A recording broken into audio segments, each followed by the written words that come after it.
안녕하세요. 거북이 스쿨 지성이 엄마입니다.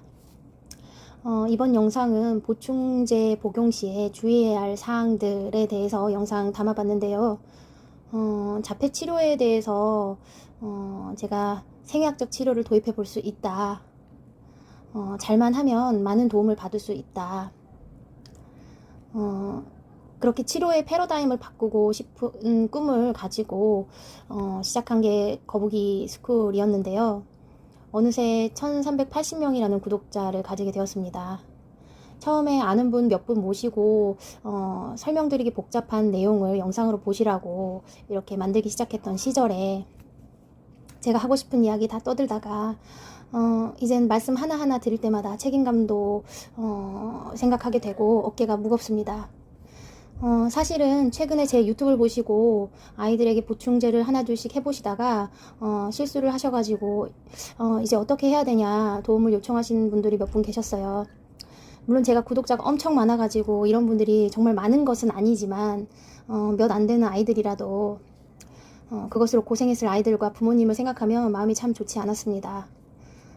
길게 설명해서 장황하게 막 이렇게 실수 없게 하려고 나름대로 이렇게 길게 장황하게 설명을 해서 만든 영상들이 많은데 그렇게 해서 유튜브에 담아봤지만 그것만으로도 역부족이 아닌가 하는 생각이 들었습니다.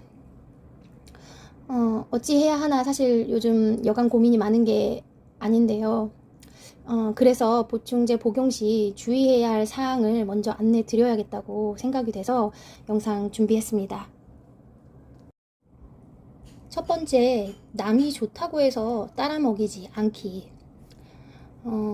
제가 생리학을 하고 있지만 먼저부터 하고 계시던 분들 또 새로 시작한 분들 보면 그 보충제를 왜 하고 계시냐고 무엇 때문에 먹이시냐고 물어보면 대답을 못 하세요.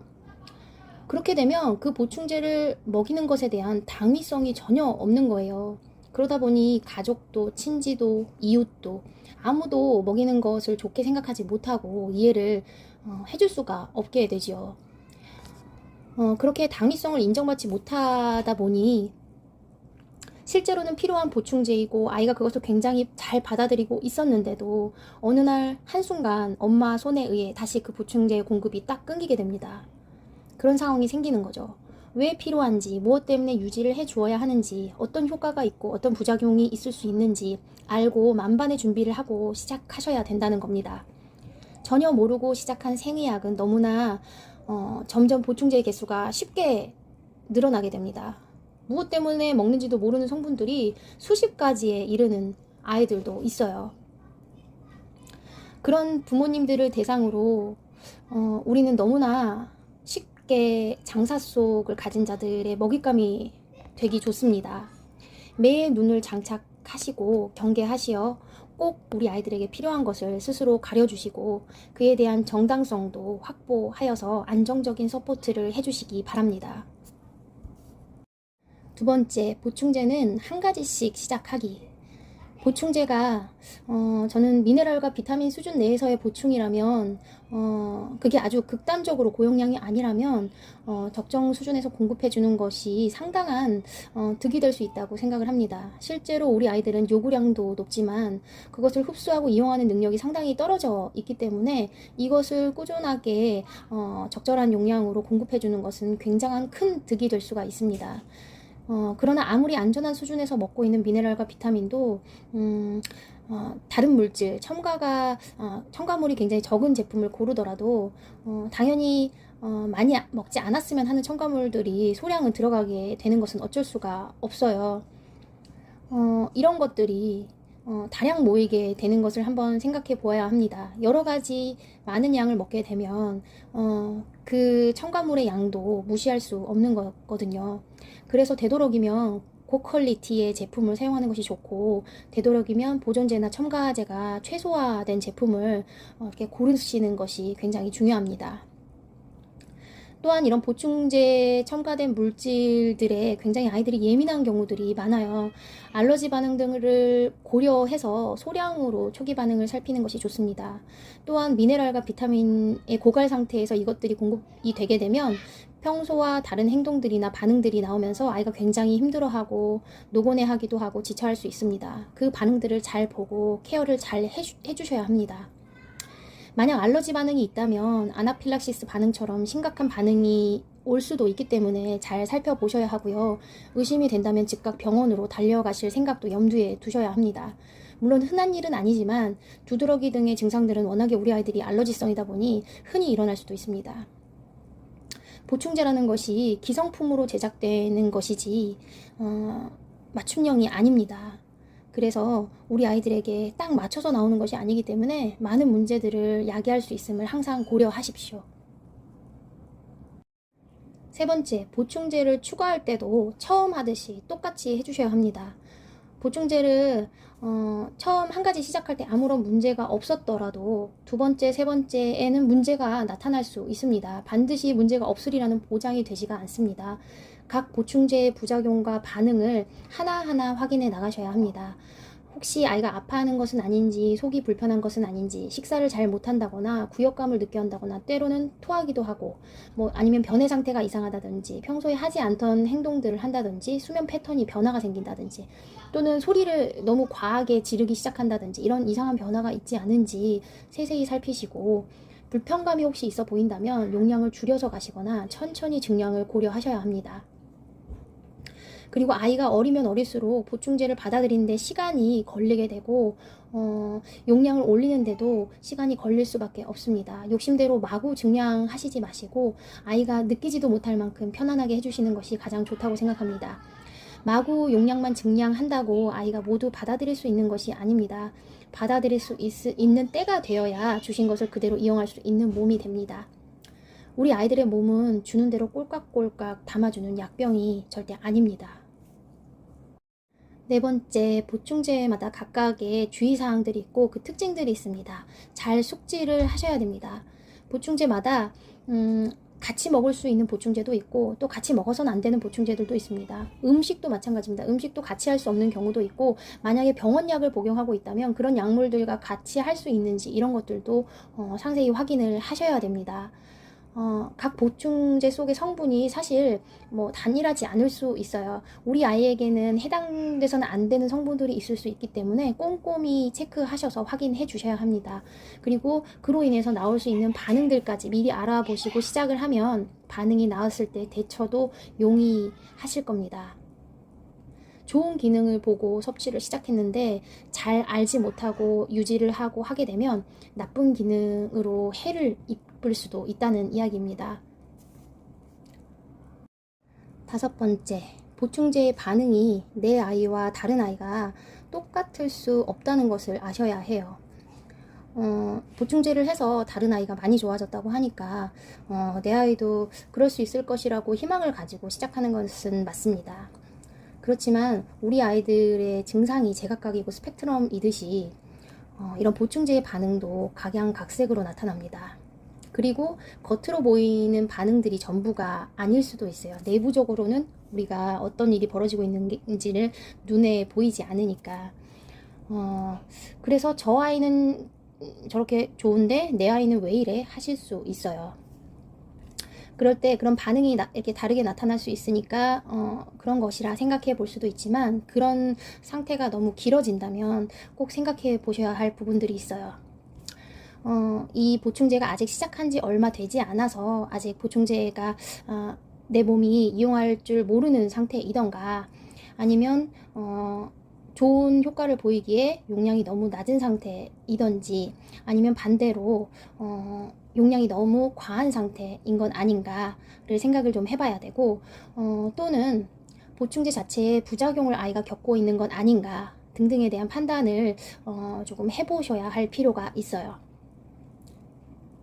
한 가지 보충제도 좋은 순반응을 얻기 위해서 작용하는 인자들이 상당히 많아요. 그 인자들을 조화롭게 작용하게 해서 좋은 반응을 얻을 수 있도록 조율을 지속적으로 해 주셔야 좋은 반응을 끌어낼 수가 있습니다. 다른 아이가 좋았던 보충제를 썼다가 잘못했다가는 우리 아이에게 불편감만 주고 끝날 수도 있습니다. 그 부분을 생각해 보셔야 돼요. 그 전에 많은 경험을 해보신 분들이 있어가지고 그분들에게 도움을 받을 수 있다면 참 좋을 것 같습니다만, 아직까지 우리나라에선 생의학이 자폐 아이들을 대상으로 치료에 많이 이렇게 보급이 된 상태가 아니다 보니까 그런 분들이 많지 않은 것이 너무나 안타깝고, 아직 생의학 쪽으로 갈 길이 멀다 느껴지는 부분이기도 합니다. 6번째, 제가 굉장히 중요하게 생각하는 부분 중에 하나인데요. 보충제를 시작하기 전에 기본 검사들을 꼭 체크해 두셔야 한다는 얘기를 꼭 드리고 싶어요. 반드시 보충제를 시작하기 전에 이런 아이의 기본 상태를 확인함으로써 이 보충제를 받아들일 수 있는 상태인지를 먼저 확인하시는 것이 필요합니다. 생의학 치료에 가장 안전한 보충제는 미네랄 비타민 정도라고는 생각은 해요. 그렇지만 기타 허브제제라든가 생약제제, 한약류, 아미노산류, 그리고 농축물질들, 그리고 고용량 주사제, 이런 것들을 사용을 하게 되면 내 몸에 미치는 스트레스가, 각 장기에 미치는 스트레스가 정말 상당할 수 있거든요.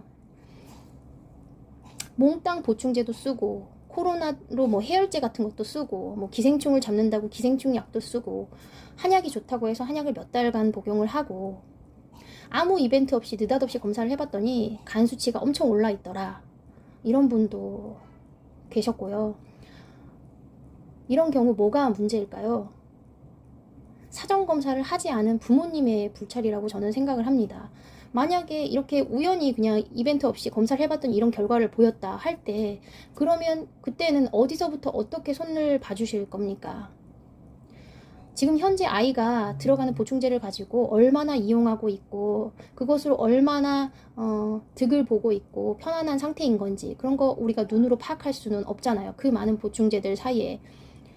그런데 이 검사 수치가 이렇게 좋지 않게 나온다, 그럴 경우에 벼랑간 이 보충제를 몽땅 끊어 주실 겁니까?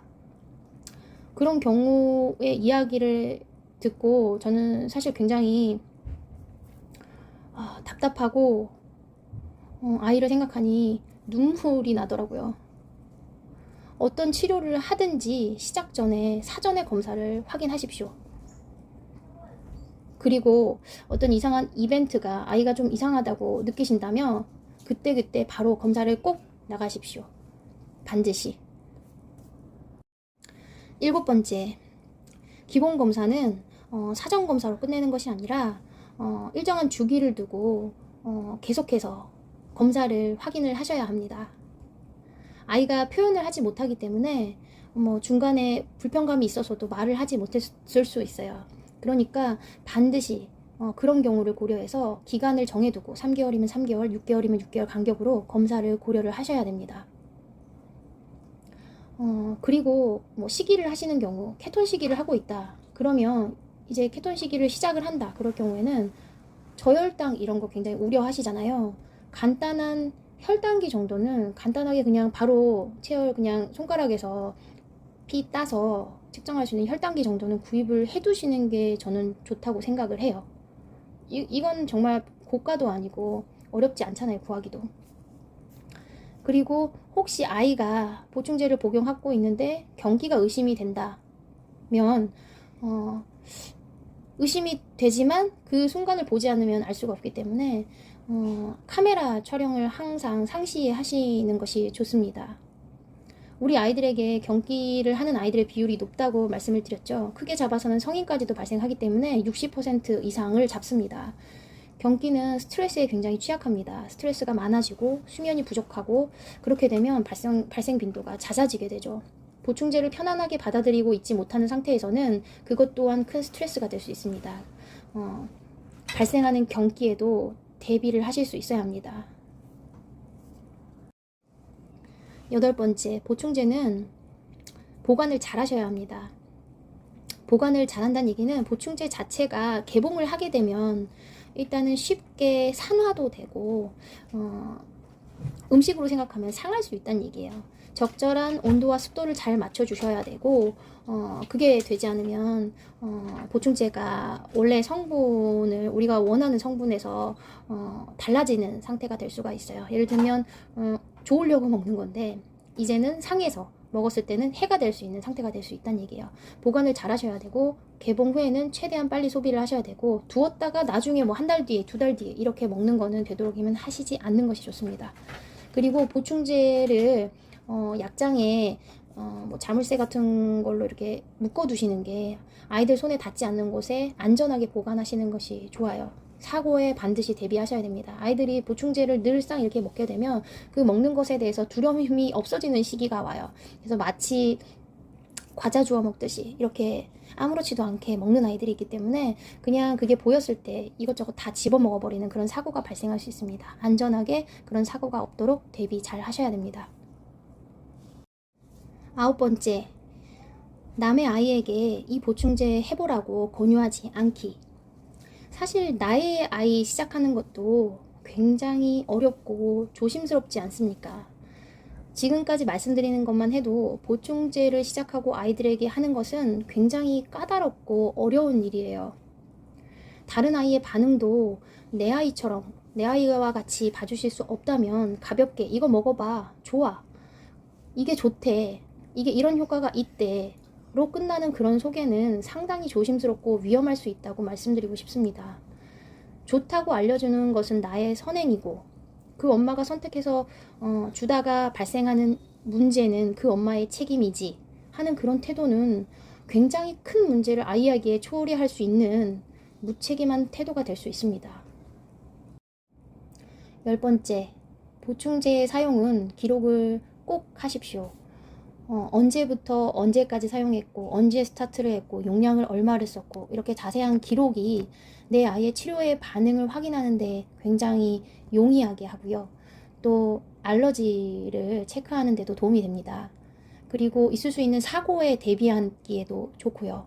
그리고 무엇 때문에 이런 문제가 발생했는지 문제를 짚어내는 데도 기록은 굉장히 중요합니다. 그리고 기록을 통해서 내 아이의 상태의 변화를 그 추이를 눈으로 보실 수 있게 됩니다. 보충제의 사용은 정말 잘 사용하면 무엇보다 좋은 결과를 얻을 수 있지만 반대로 잘못 사용하게 되면 그것이 독으로 나의 아이에게 돌아올 수가 있습니다. 그 독을 내가 내 아이에게 선물하게 될 수도 있다는 것을 늘 생각하면서 가볍게 생각하지 않으셨으면 좋겠습니다. 다른 아이에게 이 보충제가 좋다라고 권유하는 것은 큰 문제를 초래할 수 있다고 말씀을 드렸는데 그렇다면 저는 왜 이런 일을 하느냐? 최근에 여러 어머님들이 보충제 쓰시고 실수하시는 것을 보고 내가 결국 내 발등을 찍었구나 하는 생각에 마음이 굉장히 괴로웠습니다. 그래서 조심스럽게 보충제 사용하시려면 이렇게 하시라 라는 당부 영상도 지금 만들어 올리게 되었고 그동안 올렸던 보충제들에 대해서도 추가적인 상세 설명 영상들을 열심히 만들어 올려보려고 합니다. 마음이 굉장히 무겁지만 앞으로 열심히 노력을 하겠고